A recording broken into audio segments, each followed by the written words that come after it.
a backflip. Second flip. Welcome to Rough and Rowdy. Oh, the Ninja with a huge hook. Oh! Night! Shizat the Rizat out of the clouds!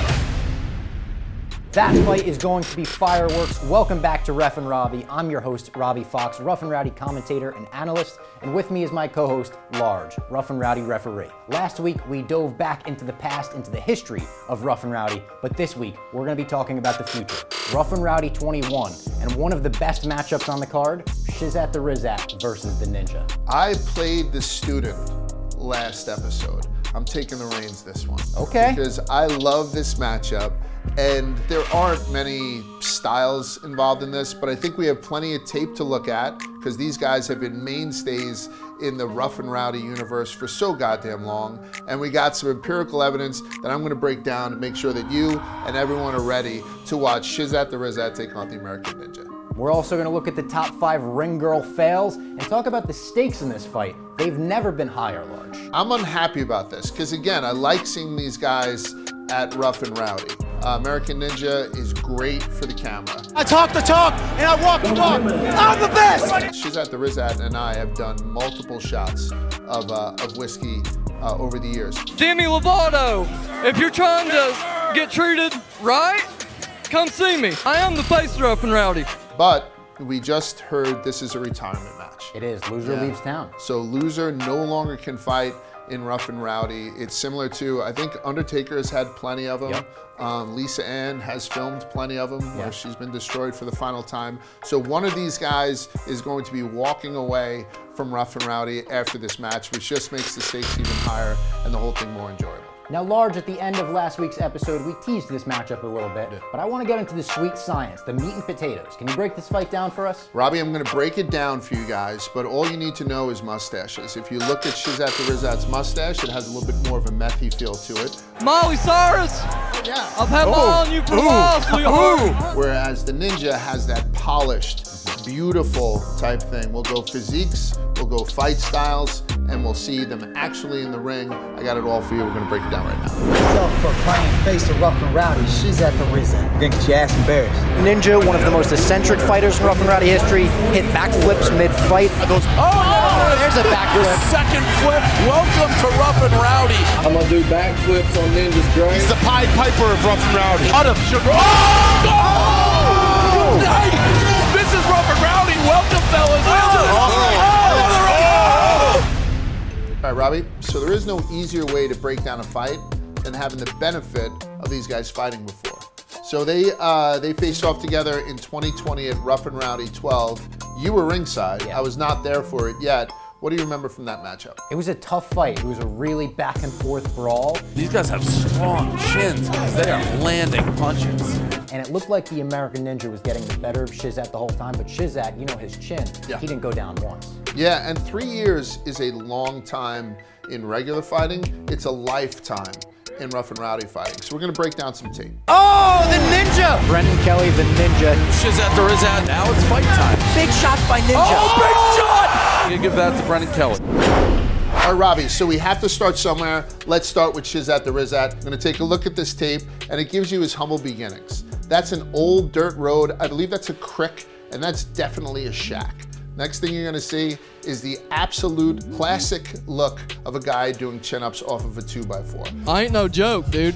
That footage of him doing chin-ups on the 2x4 was taken before he got a big Rough and Rowdy tattoo on his chest. So this is a retirement match. Loser leaves town. If he loses, it means a lot more to him than just not being able to fight in Rough and Rowdy. That is a wild thing. It's Yeah. reminiscent of guys who get like their girlfriends tattooed. Yeah. All of a sudden they break up with them, and then you have to find someone else named Ursula, even though she's fat and cross-eyed. Let's hope it doesn't come down to that. All right, let's get him in the ring.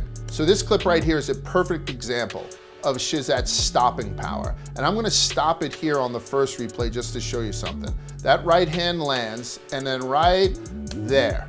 You see what we got there? Yeah. That's a fighter whose legs are crossed on the thing. It doesn't take as much knowledge as I have to know he has no intention of getting up. Shizat comes right at this guy. He starts at the shoulder blade, follows the clavicle, gets him right on Main Street, and I Eat Ass, right? That's the gentleman, I Eat Ass, is done for the night, resting comfortably on the canvas with his legs closed. He's not eating ass tonight. Yeah. Let's look at another one, Robbie. Shizat, boom. See, now that's a knockout that gives me something you don't get to see too often, but something that we love to see, particularly in Rough and Rowdy. I want you to look as I back it up slowly. There's going to be that little white piece up in the air. That's the mouthpiece. Whenever somebody sees a mouthpiece go out, you know that's bad news. Yeah. And the crowd loves it. What I find especially fascinating is not only does it send the crowd crazy, it's the ring card girls that start to go nuts. So some of those are not the brightest bitches I've ever met. So if you can get their attention, I think you're doing something right. This is, I think she might. Oh, what a move! Oh, and she may make out right here. So Shizat the Rizat knocks a mouth guard out of his opponent, puts him to sleep, and I think that's what we're gonna see here. We're gonna see here with him versus Ninja, Shizat wanna go out there right away, establish his power, and start throwing some bombs. Yeah, I think if this fight ends in a knockout, people would favor Shizat. If it ends in decision, I think people would favor the American Ninja. Let's take a look at the American Ninja right now. I've been telling you that he has a little bit more poise, a little bit more presence, maybe a little bit more skill than Shizat. Then I looked at the tape. He's in here first, this guy. I'm gonna go back here a little bit. Look at American Ninja, comes a little bit across with a left hook. Look where he's throwing that from, Robbie. He's got this thing behind him, right? We all know if we're setting up, we try to keep the telephone receiver up here. Look how wide open that chin is. If this guy had any fucking boxing skill at all, he could put a hand right on this guy's chin. You put it in, he swings from his goddamn shoes. He's not gonna be able to do any of this bullshit against Shizat the Rizat. No flipping. The backflips are not gonna work against Shizat. And I think again, here we're gonna see it again. Watch when he throws the punch before he does. By the way, that guy with the backflip was absolutely terrified. Yeah, he didn't know what to do. Yeah, watch this right hand that's about to be thrown into this guy that sends him into the ropes. From the hip. There. Shoots from all the the way hip. back there. He's Deontay Wilder of Rough and Rowdy. So he's wide open. That chin is wide open when he decides to throw his right hand. That's the opening for Shizat the Rizat to possibly do some damage. If he doesn't, Ninja lands and Ninja does damage. To your point, a knockout favors Shizat, but a decision favors the Ninja. Well, we know the Ninja is not going to gas out. He has the world record for the fastest mile ran backwards. He has the world record for the most chin-ups done in 24 hours. This guy does not ever gas out inside the Rough and Rowdy ring. You think you're a badass? I will shut you up. And what I think's interesting is that this is not his first retirement match, because he fought Wade Woodruff, who was a crowd favorite, and he ended his career as well. You talk about how you're all big and bad. Fight me. Fight me. Wade Woodruff once actually used my Converse for a fight. Did he really? Yeah, I didn't let him.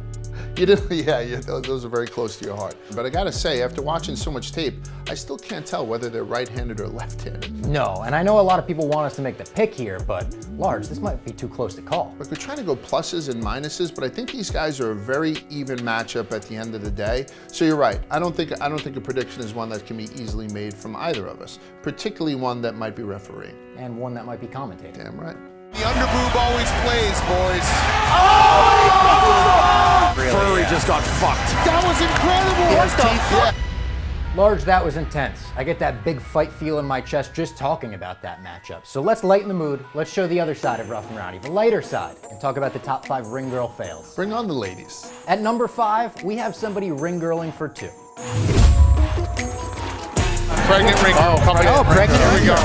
6 months pregnant. I believe you can ring girl into the 3rd trimester. You know what? Being pregnant or not, I just do over many obstacles, you know? Where are you guys coming from? She's coming from my uterus, and you know, I'm coming from Los Angeles, so. All right, so she can't drink, she can't fly, but she can still shake her ass in the middle of a Rough and Rowdy ring. And she's been back. Post-birth, she had the baby, she came back, and now the baby is on her way to becoming a ring girl herself. What's that tail connected to? Her butthole. Her Is ass. it in her butt? Yeah, that's in her butthole. Oh my God. It's a tail in her butthole. No, that's all the way in her butthole. Fantastic, 2 generations Rough and Rowdy ring girls. Yeah, I don't even know if that one was a fail. At number 4, we don't play basketball in the Rough and Rowdy ring. Nobody's getting crossed up, but their ankles are being broken anyway. Those Ramos right in your lap, Dan. Looks like she was coming right through the second rope. I know what boots don't work in Rough and Rowdy. Oh, big turn ankle. That's good. Oh, he up the first down. velvet heels hit the knee. But she's playing through it, and I respect that. Yeah, that's like when a guy gets concussed and pops back up like, I'm not hurt. Oh, there it is. Great work by Caleb to get the microphone in there. Instant reaction. All right, so I want to look at the bright side on that, and I'd like to think that a lot of those snapped ankles were pinned behind their ears later on that night. I don't even know how to respond to that, Large. So let's just throw it on to number 3. One of the most disgusting moments in Rough and Rowdy history. They're throwing the Jello. This is something.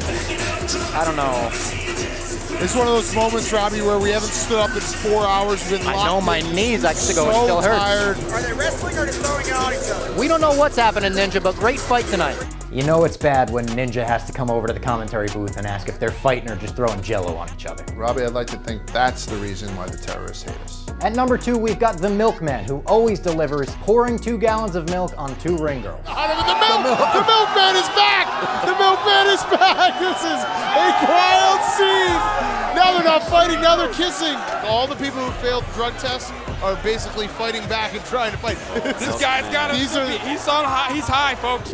I'll tell you what, I am surprised neither of those women had cookies on them, and I'm fairly certain after watching that clip, I think I'm lactose intolerant. Let's just get into number 1. I don't even know how to intro this one. Tiny Texie, ladies and gentlemen. I'm good. Tiny Texie, welcome to the ring, like baby.